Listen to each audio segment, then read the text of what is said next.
मैं खाना बनाने की तैयारी करने लगा। पीछे से माँ जिद करने लगी, नहीं खाना मैं बनाऊंगी।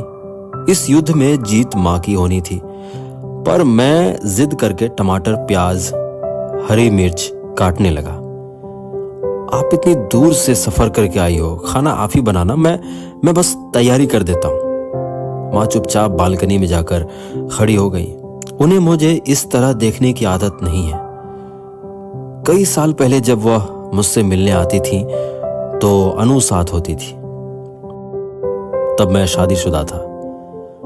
माँ अनु को बहुत पसंद करती थी।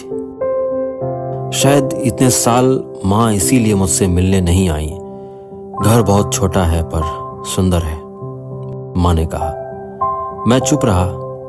सब काट लेने के बाद मैं बालकनी में जाकर खड़ा हो गया। पीछे जंगल था, हरियाली दिखती थी। माँ कुछ और तलाश रही थी। उनकी निगाहें कहीं दूर किसी हरे कोने से जिरह कर रही थी। मैं बगल में आकर खड़ा हो गया। इसकी उन्हें सुध भी नहीं लगी। माँ लंबाई में बहुत छोटी थी। मेरे कंधे के भी नीचे कहीं उनका सिर आता था। मेरा भाई और मैं मजाक में कहा करते थे कि अच्छा हुआ हमारी हाइट माँ पर नहीं गई, नहीं तो हम बोनसाई ह्यूमन लगते। माँ की आंखों के नीचे कालापन बहुत बढ़ गया था और बहुत बूढ़ी लग रही थी। क्या मैं रोक सकता हूं कुछ? उनका बूढ़ा होना ना सही, पर उनकी आंखों के नीचे का कालापन, वो पता नहीं कितनी सारी चीजें हैं जिनका हम कुछ भी नहीं कर सकते।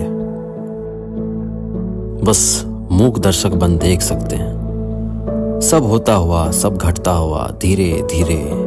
मेरी इच्छा हो रही थी माँ के गालों पर हाथ फेर दूं, उनकी झूल चुकी त्वचा को सहला दूं, कह दूं कि मुझसे नहीं हो सका माँ, कुछ भी नहीं। पर इस पूरी प्रक्रिया में वह रो देती और मैं यह कतई नहीं चाहता था।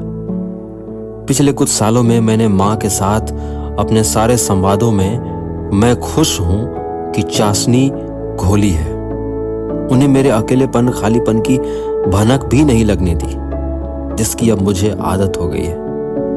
अब लगता है कि इस खालीपन, अकेलेपन के बिना मैं जी ही नहीं सकता हूं।